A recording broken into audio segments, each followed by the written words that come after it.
Hey guys, this is a recorded match. We're just gonna cast over it. We're playing against Casper. He's playing Mongols. We're playing on Prairie. I've played him before. He's definitely a strong player. This match is pretty intense. So let's go caster just so we can kind of see everything. I was kind of thinking of just switching to my point of view so you guys could see me kind of hopping on the game. But yeah, so we spawned. We got this wood line. We got our stone nearby, which is good, so we can kind of protect that from early raids. And we have our gold is kind of far. On the other side, he's got a far gold. He's got his uvu that's protected by his town center and his wood line. So we were kind of contemplating going horseman rush on prairie. I think you have a pretty good chance of always isolating whether the uvu or the gold, usually against the Mongols. So I think I haven't played enough prayer to really guarantee that, but I think it's not a bad tactic because, for example, if we had done it here, if we had done the horseman rush, we could have denied him gold 100%, and he would have never aged up. Well, I mean, he would have eventually aged up, but it would have cost him a lot to age up because he would have had to push out against us. There's also a ton of sheep on this map. He does a lot better job in picking up sheep, I believe, than we did. He gets a lot more sheep than us, I think. But the big plus is that we are able to pick up a bunch of sheep. That's a lot of food that you can kind of to work with. Yeah, he's already at 9. Ooh, he's going to go up to 13. Yeah, there's a big pockets over there. And we're up to 6. Over here on the build orders, let's see. Yeah, so he's going for a barracks play. So we would have been hitting him, raiding him. We would have been starting to burn down if he had gone the drush.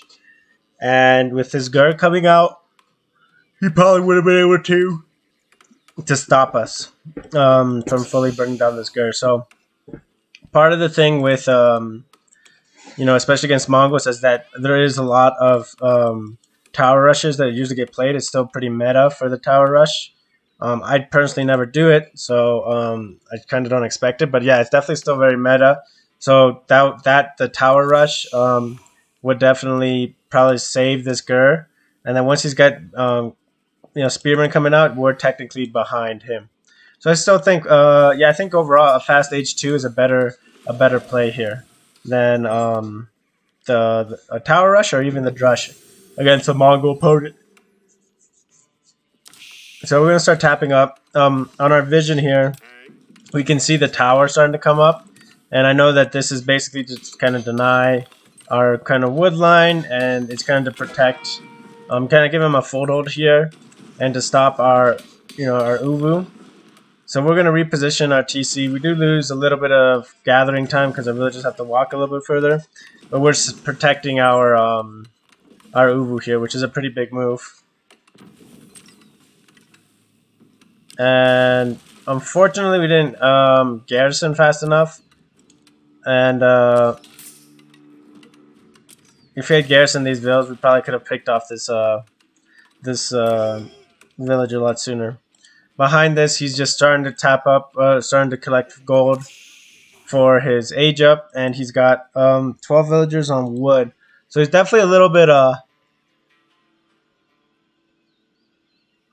he's wood heavy. He's definitely on a build that's kind of more relying on he's super heavy on unit production right now with his build, his resources, and he needs one more villager on gold for sure. So he starts to kind of burn down our gur. And he's got his villager here. He's got 4 spearmen. So we're just going to pull back. He does see the silver tree, so he knows we're going to start trying to trade. He's got 23 sheep. He does a really good job with his con picking up sheep. And we picked up just a few sheep. I think overall we picked up like 10 or so. So he definitely got a better sheep pickup on this side of the map. 24 sheep. That is a lot of sheep. That's like almost 5,000 food. I think they're 250 each. 250 each at 24 a pop. That's I think 6,000 food. Yeah. So we're aged up. He's gonna pull back his spearman and his villager. He's gonna kind of camp our market, which isn't a bad move. And we're just kind of going for the archery range. I hadn't seen that he had aged up yet, so I was looking to go deny his gold as soon as possible. His villagers are on berries. just kind of until he transitions onto these 24 sheep. And I think he pulls them off soon, because I don't think he ever finishes this berry patch. Okay, wow. So yeah, he's tapping up with 9 villagers right now for his gold, or for his H2 landmark, and he's going deer stones, which isn't a bad choice. Behind this, our Khan is over here. I do think we lose him. No, we don't. Okay, we drop vision, and we're able to see that this villager's here. And we're sending our Mangudai over to this gold. I hadn't realized that he was aging up at this point. And during the attacks and stuff that are going to happen, I didn't pick up the fact that he had aged up. I don't realize he ages up until he's got his archers out on the field. So here his Khan is harassing my outposts. A little bit unfortunate. Definitely annoying. And I should have sent Mangudai over to deal with these guys a little bit sooner, because he doesn't end up towering me here, and it does become quite a pain to deal with. We're over here. We're just scouting the rest of the map with our Khan. No sheep to gather. We do have him off of gold, so we're kind of forcing him onto wood. And he's almost got enough wood now to drop his archery range, and his eco is super consolidated here. All 20 of his eco is right here, except for like one lone villager, right? So over here, we do unfortunately lose our one villager to the Khan. We do pick off his Khan, which is kind of nice, but definitely I don't think the Khan is worth killing. The Khan is never worth. Maybe an impetus, but in Dark Age, Feudal Age, it's never worth killing a Khan versus losing a villager. So I should have pulled my villager back a little bit sooner. I did kind of mess that up.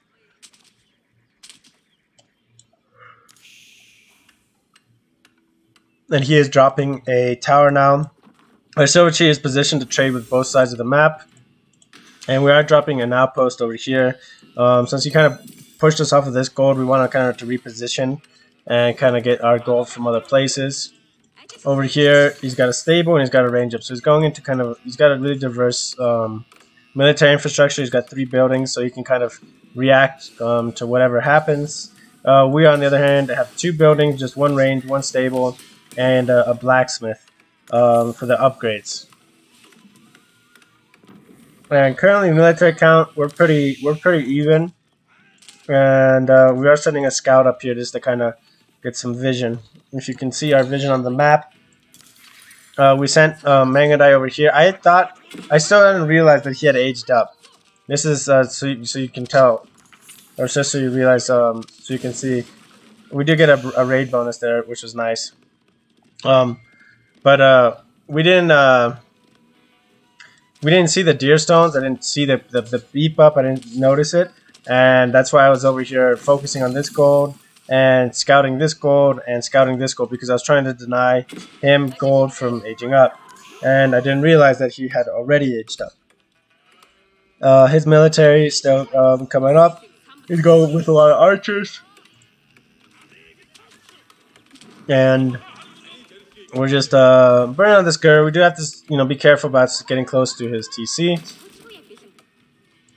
Over here, he has his outpost built and garrisoned with a bunch of spearmen, I believe. And I think his villager, we picked off somewhere along the lines here when I was walking around with our Khan or something. So we've got a horseman up here, and a little bit unfortunate that I didn't chase this one villager with my Mangudai. This tower comes back to haunt us pretty good. It kind of stops our tower, and it just becomes a huge nuisance throughout this battle. So definitely a little bit of a mistake. Over here we see that he's got a tower, so we know that our eco line is kind of affected. And yeah, just not chasing, not switching between our hotkeys fast enough to this attack ping. cost us basically this map control here. Over here, our Mangudai, we see that he's got archers out. Now that I see these archers, it's like, oh well, I'm camping these golds for no reason. He's already up into feudal. Over here, he's trying to collect gold, and we are able to pick up, I think, one villager. Okay, no, we're not able to pick up a vill.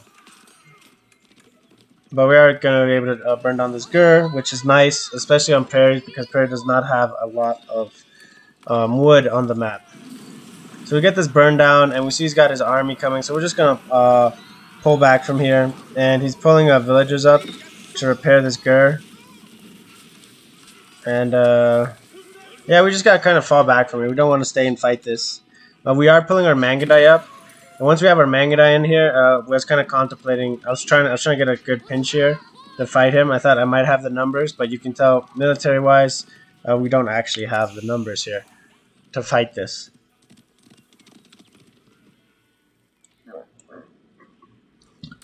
And this puts us kind of in a tough spot because we're collecting gold from one trader over here on his side.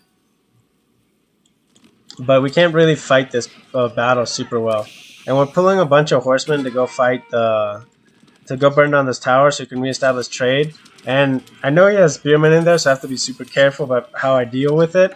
I can lose all my guys fairly quickly. And I didn't want to... I couldn't just fully fall back to my base with my army.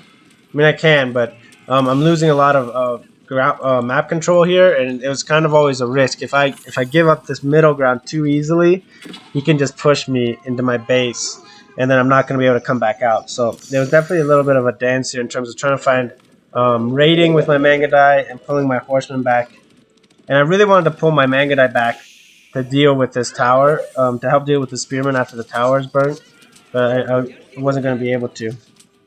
Over here, he's pulled a bunch of villagers onto wood. So definitely a little bit unfortunate that we didn't hit this right here. If we had been able to hit that at this time, that would have been a really big raid. Because his wood production is just is basically all there. And then over here, you know, we're microing this over here. We do see that our one trader is starting to get picked off. And we have to be careful. When he ungarrisons his spearmen, we have to run away. And then we gotta come back. And a little bit unfortunate, he catches us with his spearmen here. So it's pretty tough to actually get these raids in. And I thought he would garrison his spearmen again, and he doesn't actually. So we end up losing all of these horsemen and the scout for basically free. Over here, his horsemen are kind of raiding us, and we're losing some villagers. And you can see that he's actually killed more villagers than we have. So we're kind of a little bit behind now at this point. So definitely little details, but they're very important. And over here, he's garrisoning. You know, I'm stocking up for castle age at this point. I can't fight this army of archers really effectively in feudal age with my Mangudai cavalry comp. So I'm going for castle as soon as possible. And looks like he's going for a second TC here. So yeah, we're pulling as many villages as we can onto gold here. Trying to distract this army of his away from our gold. But at the same time, we have to be a little bit careful. We're definitely susceptible over here to a raid, and we have to just be careful. Behind this, we also have villages on this gold and a couple of villages on deer. So even if he raids us here, we have an okay spot to be able to react. And here comes his army, so we're just gonna pull back our villagers. We're not gonna be able to fight this. I think, yeah, we lose one villager, 2 villagers, 3 villagers. So we're doing a lot of vills, and at this point he's killed 13, and we've only killed 2. So we're definitely behind in eco count, and our ability to raid. You know, the certain spots that where we could raid have definitely been a little bit. We haven't been hitting those areas yet. So over here, we check it out, and we see this gur. So we knew he's over here. He was over here, but we don't see these villagers rotating down. So we don't know where that's at. We see his army over here, and we have to be careful. So we're trying to tap up with a curl tie here, and we're just garrisoning our villas. We're trying to get more towers up because we're gonna need more towers to defend ourselves. And he's pulled villagers all the way down to this side to start um, collecting wood. So we're just pulling back and we're just trying to, hit different wood lines, trying to find where his villages are at because he needs wood to really to make this work for him.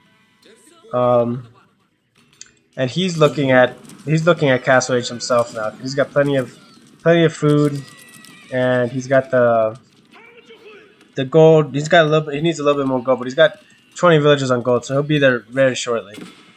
Um, and we are just running around. We're trying to spot. We're trying to hit this berry.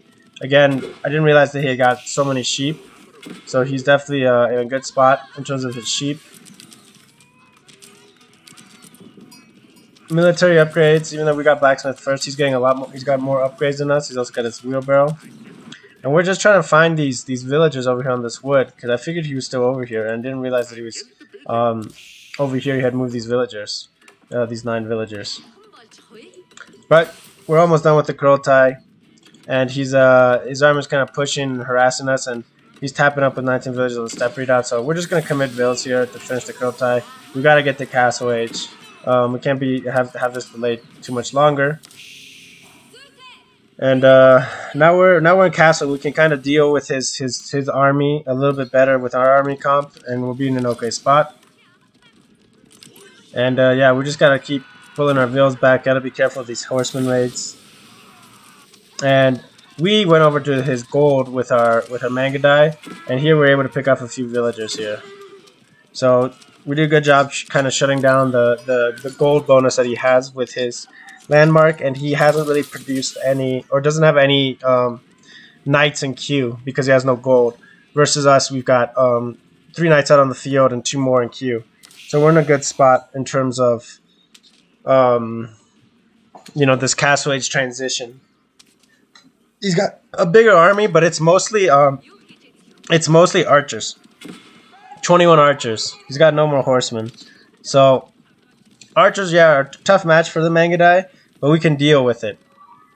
We can definitely deal with it, and they're cheap units.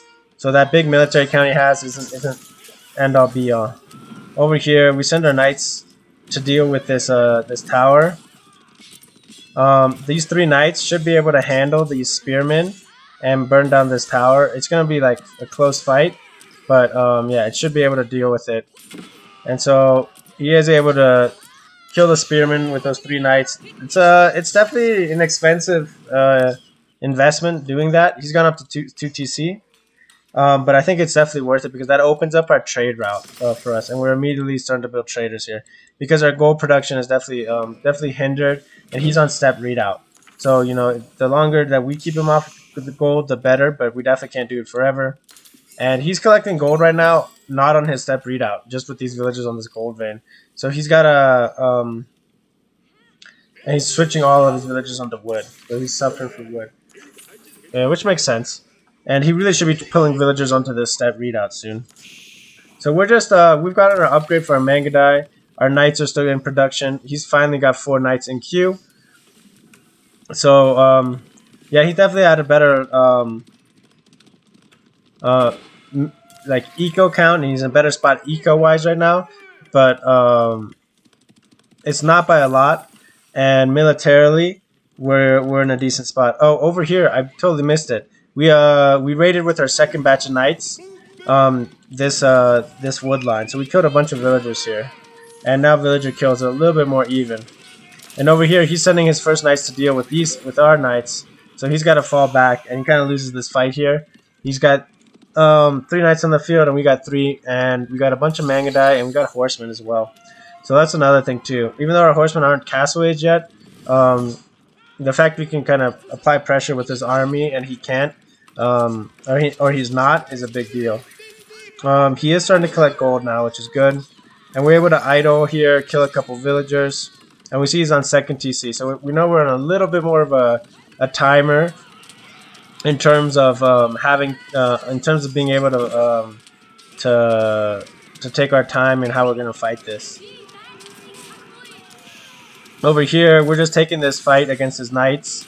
We're not too worried about the archer mass here, and we know we have the numbers in terms of cavalry to kind of deal some damage here. And Again, we're kind of pushing him back here. He does send one knight over to our trade line, which is a good move. And yeah, eco-wise, you can tell he's got 19 villagers idled, but we're about the same. He's starting to pull ahead in terms of his eco number, so we're definitely in a tough spot here. And we're gonna start moving our Kurultai up to start getting a better forward base here, because if we're gonna start raiding and fighting here, we need to be able to pull back our units and deal with him. And the villager kills are a little bit closer now. We've got only a 5 villager difference. Here we rotated again while we're kind of fighting his army over here. A little bit of a misclick here with our Mangudai. We don't pick off any villagers here because we didn't click close enough, and so we got to fall back. We do unfortunately lose 2 Mangudai during this process, and he's pulling a bunch of vills over onto these berries. So again, these little transitions of food are the moments where you can really affect a player's eco, and it's all about good vision, really. So over here, we're just gonna fall back. We're in our Kurultai. Again, it's in front of our base, so we're trying to, it's a nice little buffer zone. We have been picking up relics behind this. I don't think he's got a prayer tent up. No prayer tent. So behind this, we've also secured 2 relics, and we're going for a 3rd. So that's also a pretty big deal. Because for long games, this definitely does pay out. Yeah, I mean, another 30 minutes in this match, and we're talking that's like 3,000 gold.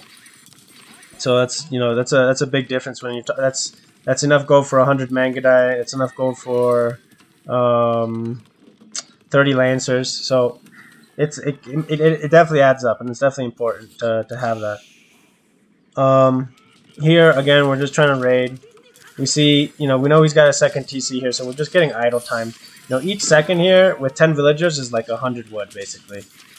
Or each second with 10 villagers is 10 wood. So 10 seconds, like this idle time right here, this 10 seconds that's passing is 100 wood that he's missing out on.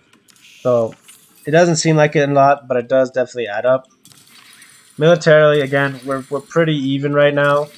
His knight count is a lot better than ours, but we do have a bunch of horsemen out. And I'm not entirely... Oh, there they are. Okay, they're going to go try to wrap around and raid the side. Over here on the other side, we've got our knights. One horseman. This would have been big if we had gone a little bit further north on this map. We were trying to see these wood lines. I didn't expect him, because these are smaller wood lines, to come up here with it. I felt like he would have gone over here in between this gold and stone. But I guess it wasn't accounting for the fact that he's looking to set up. He's looking for berries was the big thing. Over here, he does have a shaman running out, and we did see it, so we are sending a knight to go deal with him. Over here, we pulled horsemen to burn down this outpost. It's got a springald. Defensive emplacements are good and important, but very pricey stone-wise for a Mongol that's not an imp age. So, losing stone investments like that is pretty big. Over here, he has got man-at-arms. He's got a pretty balanced army out, and he's got better numbers than us right now. So over here, he's got a mass of archers. So we're just sending our horsemen in to fight him, and we got more horsemen coming. I really should have kept pulling back these horsemen. I almost would have had a perfect little wipe here. So again, a little bit hasty there. He raids our line over here with his knights, and he's raiding over here. And we realize way late we're losing a ton of villagers. As well as over here, he sent a knight. So we finally realized, and we're finally garrisoning our villas because we were micing over here this battle, trying to wipe out his army. And end of the day, we just lost a whole bunch of villas. And now he's got a 20 villager lead, and we're idling over 25 villagers. So we're in a rough spot eco-wise right now. But we have basically idled a bunch of his woodline here, and he's got a transition. And this army here, because he's got all of his knights in other places here, we do lose these guys right when they're about to finish this tower. Really unfortunate. He loses a ton of villagers here, and not only is he losing villagers, but his military here is going to get pretty cleaned up because it's just archers. He doesn't actually have any spearmen, any men-at-arms to really deal properly with our cavalry. So it's definitely a big. I mean, it's a big loss in terms of our military as well. Our military gets pretty wiped up as well. But you can see where he had a better military. Now we've actually taken the lead militarily. So definitely a big little. It's a swing there. I mean, we lost villagers because of it, but he had lost some vills as well. And the 20 villager difference is now only a 10 villager difference after the double raids. And the military difference is pretty. It's not huge, but it's been reset basically. In other words, the big, real big difference though is now he's triple TC. He's triple TC, and he's definitely nice spread out area, and he's building a lot of villagers. But I did feel like I had the military advantage after taking out all those units, and we're just gonna immediately go for this burn down on these on this tower here, and again taking out more villagers. Um, we killed another 4. We're gonna kill 5 more, so the villager difference is gonna equalize. Over here, we do see his knights coming, and we are able to garrison our vills. Unfortunately, over here we didn't see this raid, and we do lose 3-4 vills. But it was a small pocket, so it wasn't the end of the world, and we were able to clean up this raid fairly quickly.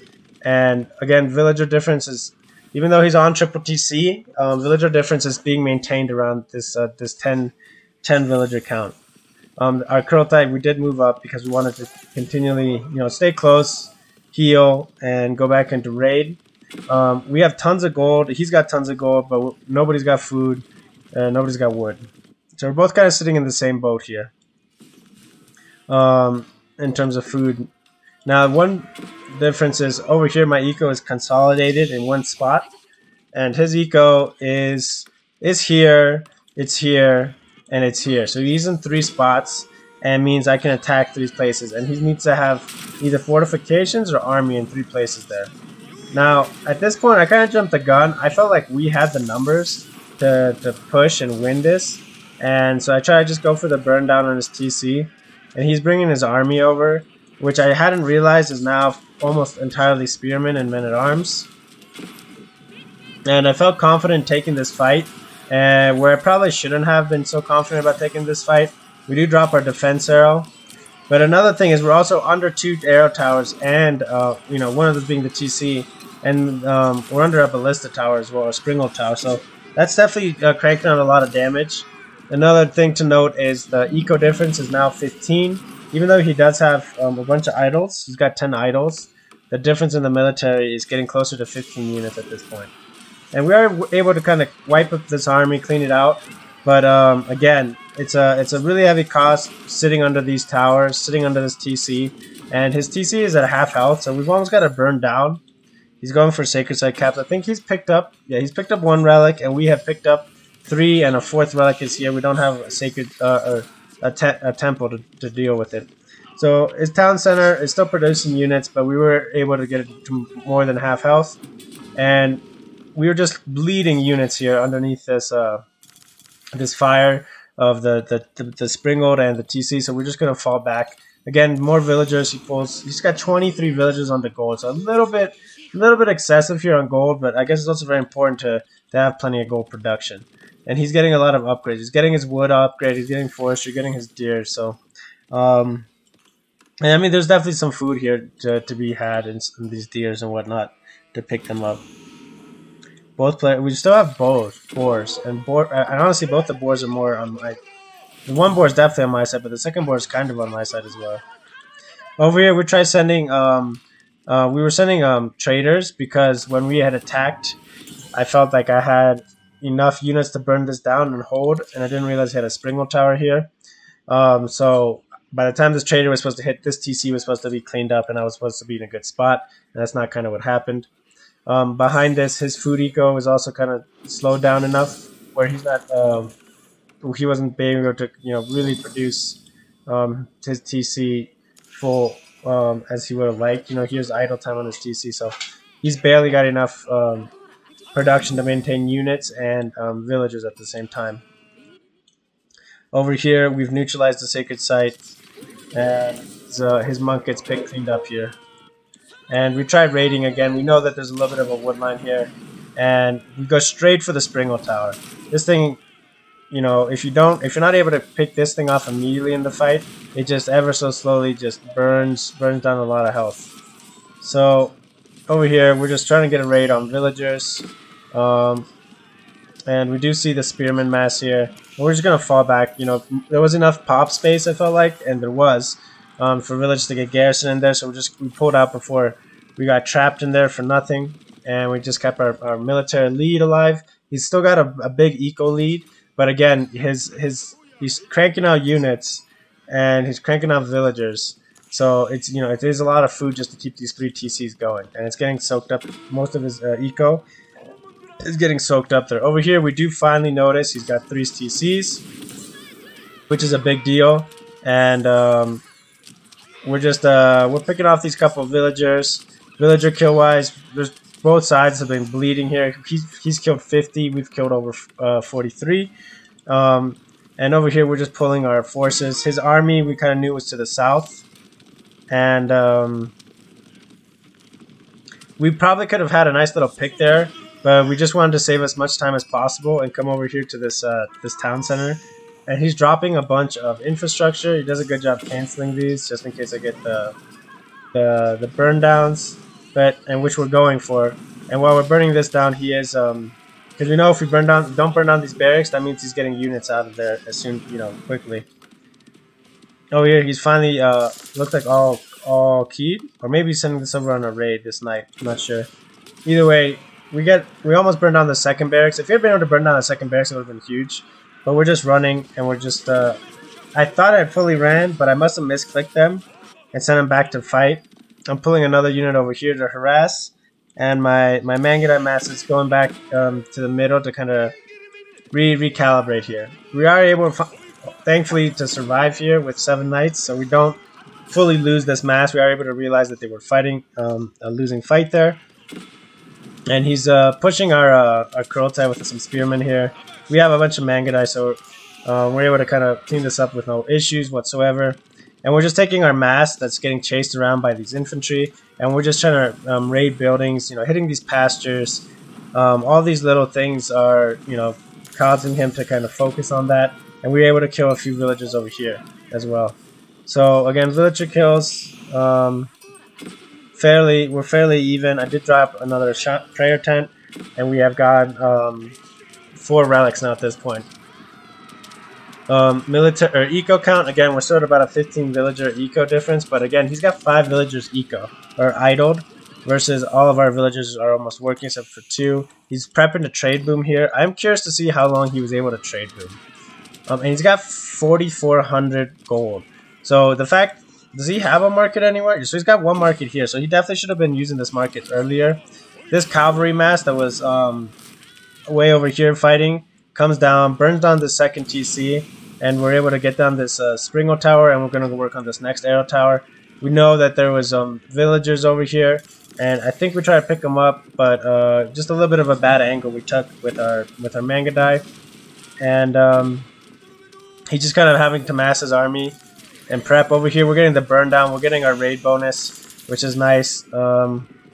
This is basically an all melee army. There's 1 crossbowman here. So we're just going to run by. We're just going to leave this. We're not going to worry about this. And we're going to keep raiding these girls, just get a bunch of resources. We do pull back our Kurultai from here because we've kind of got an objective here. And we want to kind of reestablish in front of his base for close skirmishes. And his markets are up, and he is not trading yet, but he's starting to look to trade. We're going to burn down this market. I didn't know that he had the other market up yet, so we wanted to get this down so he couldn't trade away resources. And over here, we see that he got a lot of villagers still over here. So we're dropping a defense arrow so the arrows aren't killing us too bad. And we take kind of a bad fight here. Unfortunately, we didn't realize that we were fighting there for so long, so we lose a lot of troops, and this is actually almost really pivotal because we almost lose the battle because of this. And thankfully, our Mangudai are able to do a lot of damage here. Villager kill wise, we're now equal, so we killed off almost 15 vills, and you can see that our eco count now is basically the same. So now we have this tower here, we have Yam, we have the Kurultai. So we can fight this, but it's not a it's not a pretty fight. We're outnumbered. Once you're outnumbered as badly as this, like it's gets like worse and worse. You know, like if they were just almost equal numbers, the fight's okay. But you know, 10 versus 5 guys, it gets a lot worse than just you're not losing. You know, you're not even killing 5 of theirs. You're maybe killing 2 or 3 of theirs. So it's really important in these kind of fights to have proper numbers. But I had to stay here and commit with the fight under the curl tie because it's the bonus. We get a big healing bonus. We get the 25% damage bonus. We got a tower here with the Springhold upgrade coming through. And we're able to hold here, which is really big. And we have a ton of Mangudai, which will be able to fight this crossbowman mass. Behind this, we did send a lone knight, just checking out the map. He was looking for gold and stone, and he found markets. So that's a pretty big deal. We know, we knew we were on a timer with the triple TC in terms of burning these down and keeping pressure on. And now that we see he's got triple markets, that means, the trade boom is also super possible. We only have one trader going, and I think it's on his side of the map. Yeah, it's on his side of the map, one trader. And we're trying to set up outposts over here to kind of secure trade again. He's got a little bit of army over here that shut down our one wood line. We got some idle villages over here. Again, we're not able to really go into imp age. We kind of have to, we're committed. We're kind of contemplating going imp because we're floating a lot of food here. Because I want to go imp, but I can't yet. I keep having to build army. I know he's got a decent sized army. That the last fight that he was ahead of us in army count. So if I go for imp now and he pushes me in, I'm not going to have the army to really hold and win. I do drop more towers here to kind of help for that kind of situation if he starts pushing us. Because another thing is I'm kind of kit here with my Mangudai. I wanted to see what his trade line was like. I wanted to see what his TC was like in terms of villager count. But I knew the second that we get these attack pings, which are happening, he's going to start pushing us with his army. So we'll just see how long. See, it's only been maybe 10 seconds, not even.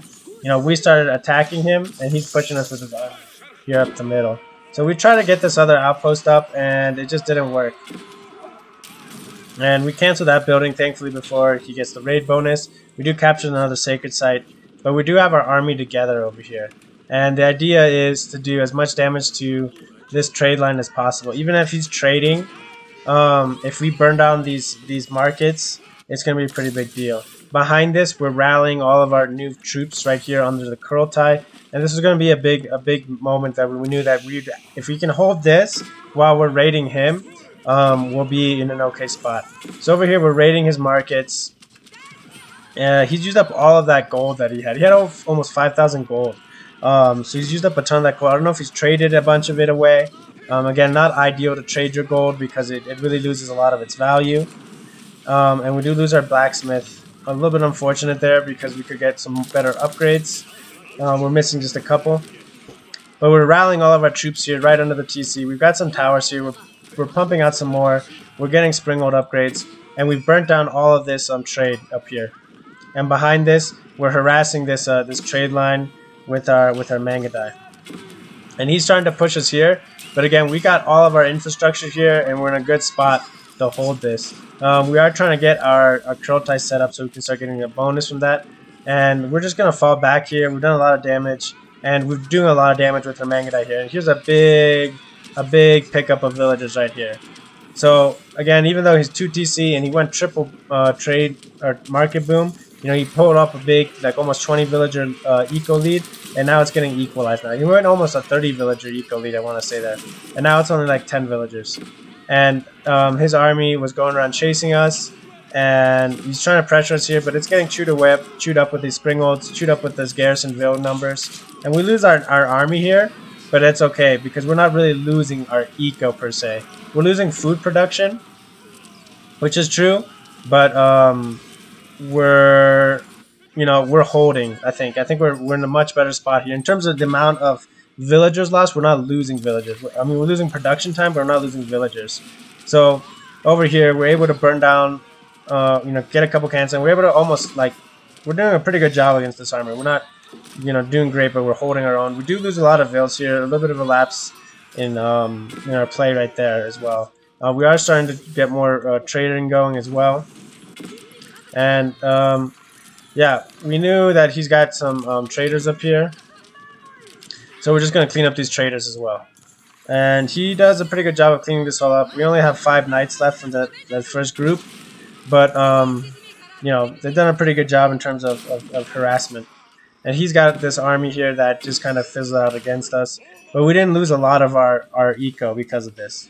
And I feel like he lost a lot more villagers of his food eco villagers over here. And now he's pulled a bunch over to here.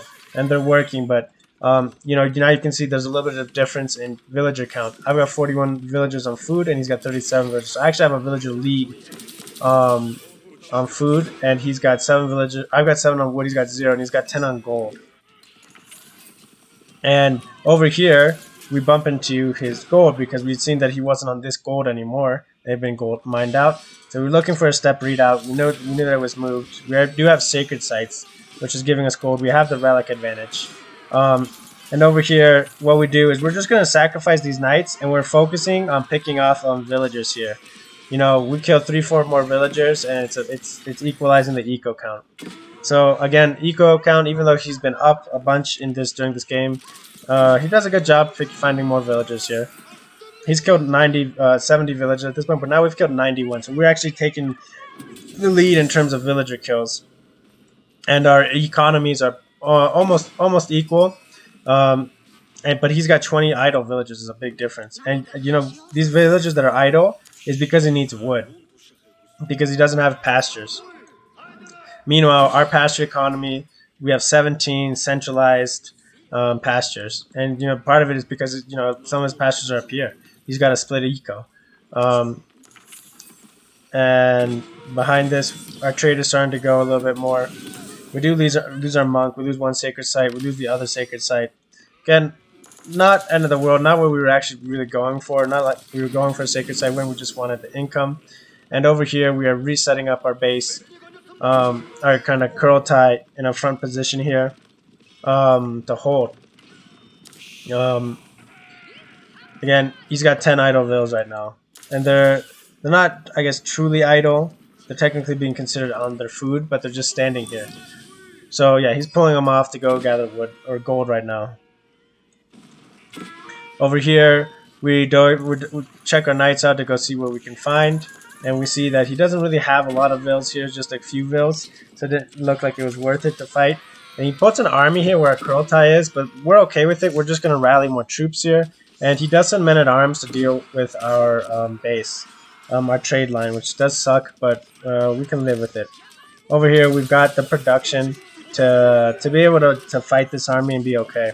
And our Mangudai are just kind of, you know, harassing, doing what they do best. And our cavalry here, we're sacrificing a lot of food here in this fight, but we do get the burn down on the barracks, and that's what's really important. We also knew where his step readout was. We didn't know that if it was defended or not at this point, but we're gonna see what we could find. And we do see that there's 16 villages that are undefended, so we were just super happy to see this right here, because that's huge. You know, he does have 2,000 gold in the bank right now, but if he loses all these villagers, all of a sudden, where he's had a villager lead almost this whole game, now he's in a villager deficit. Now he's 10 villagers behind, and you've boomed on eco. Even though you've had the eco advantage, you haven't been able to solidify that into a military lead yet. So really big being able to shut down this gold on the stat readout. He's still got some repositioning his TC onto this gold here. Not a bad move. You need defense there. We do run into the Khan. Again, a Khan kill now is actually not that bad, because the Khan can give a lot of buffs to your army. And over here, again, picking up a bunch of vills. We've killed 111 villagers at this point. That's 40,000 in value, which is pretty crazy. I don't think that's right, but that's what it's saying. And the villager difference is now almost 15 vills, even though he's on 2 TC. And you know, a part of it is because his food eco has been kind of messed up and it hasn't been really stabilized. And it does take a lot of resources. We have one army over here rallying over to the top, to the north. We're still setting up infrastructure over here. We have reset up the blacksmith, getting our upgrade there. Kurultai is holding here in the middle. and we have this other force of cav burning down the step redoubt. A little bit of a mistake here in terms of micro. We should have stood in front of it and fully killed it off. We do get our defense arrows up here, and again killing off more villagers. And with the defense arrow, it allows us to kind of sit under these TCs a lot better. We see his whole army is over here, and so we're going to pull back. And because we see his army is over here, we also have we are free to roam and raid his villages over here on food. So we're killing a bunch of food villagers here. He still hasn't noticed. He's now noticed and garrisoned, and we're falling back over here. And he's down to 30 vills at this point, so he's officially half of our eco count, and this is pretty much irrecoverable at this point, especially since we have 4 relics as well as 2 sacred sites.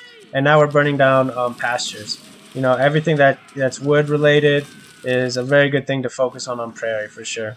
And we are building more towers here, trying to stabilize our trade line. So we're losing a lot of our cav here, just sitting here fighting, but his army has just arrived. And now that the main mass of his army has arrived, we're falling back. We're sending another force over here to hit these barracks. We're hitting over here from the top with that one smaller force and with our Mangudai. And here he's got a big force of 17 villagers over again that are on their way running because they don't have towers to garrison into. Behind this, our base is pretty much safe, stabilized. Everything's going good over there. So it's definitely there are important details, being able to hit 2-3 places at once.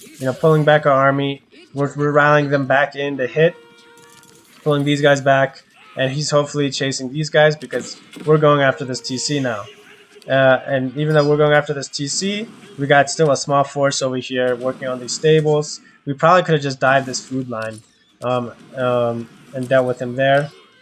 And yeah, now he's split his army. He's put a small force over there to deal with us.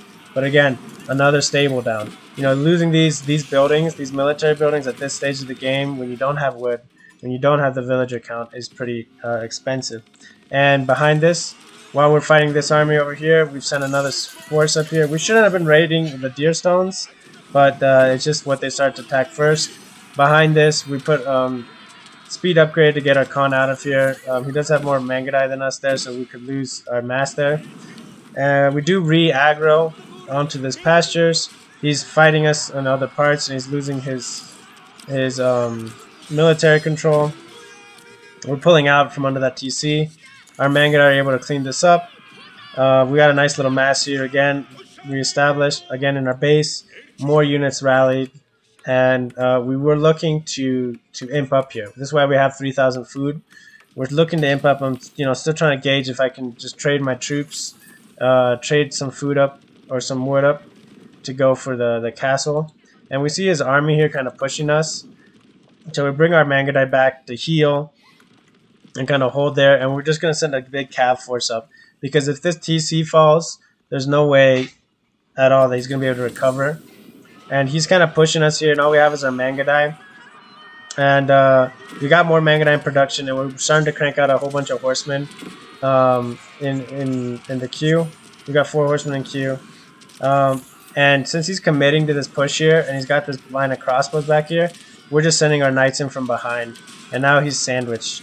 We wanted to go raid that TC, but now he's definitely stuck in a really bad way because he's stuck on a curl tie, on our base. Sandwiched between knights and Mangudai. So there's not much he can do here. He does a good job pulling these Mangudai out and take them to go raid. That's probably better spent raiding. I felt like I garrisoned these vills. I guess it never did. So we're losing a bunch of vills here for no reason. Mangudai are gonna go raid. I thought they must have. I must have sworn that I had garrisoned them, and I just don't garrison them until way late. Yeah, and we're gonna lose all these vills there. That's crazy. Yeah, so we finally garrison them. We lose a ton of vills there.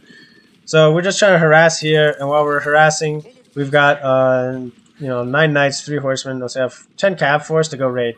And you'd be surprised with 10 cavalry how much damage you can do in Castle Age in terms of burning down buildings when they don't have stone upgrades or they don't have walls. Over here, he's running around trying to find more villagers to kill. trying to hit our trade line. Trade is up to 6 villagers at this point. He does have some guys here, but we're trading on his other side of the map. And over here, we're focusing on burning down this TC. And he's pulled a bunch of villagers, and yeah, they're just getting chewed up by these Mangudai on route. So his vill count was just getting constantly chopped down, constantly eaten up. I was hitting in 2-3 spots always. I had 3 military control groups going at all times, and it's really important. Get a good decent mass, 6, 8, even if it's 2-3 guys. You know, even like that first raid that we had on his his market was only like, I want to say like six nights. It wasn't a lot, but it was, they're important to harass and kill units. And even his raids, he had a bunch of 2 night, 3 night, 1 night raids that did a bunch of damage, that killed a whole bunch of villagers. So you can see the unit count was all over the place, and then there at the end it finally started to switch completely. Villager count, yeah, you can see we were basically even, and then he pulled ahead. He was 2-3 TC. A couple times he went into trade boom, and he was way ahead. And this is where we basically got cut in half of our eco. And from there, the double TC lets you recover quickly, but it just if you get to this situation, it's because you don't have the military aspect handled properly. Over here, military count again. He's way ahead of us militarily, but we also have to take into account that these are spearmen, these are archers, these are units that are half the cost of my units, and they're also slower, and it's a little bit harder to fight. I mean, he could have left pockets and pockets, but we were splitting his army into various places. We have better units, more expensive but better units. So smaller fights like that are definitely in our favor versus a big mass. Economy count again, kind of in his lead until we start to pull ahead. Total resources score. Okay. Statistics. Let's see, military. Yeah. So there's and this is one big aspect that was important, is the kills. We killed almost 100 more units than he did, and buildings raised. We raised almost 15 more buildings than he did. And since he lost 37 buildings, so he canceled some buildings that we didn't actually go after. So that's really important. And relics captured. Villager high of 80. We had a villager high of 71. Average villager idle 2 minutes and 37 seconds. And unit lifespan was definitely shorter than his was. But the average villager idle 2.5 minutes versus 4.5 minutes. That's a pretty big deal as well.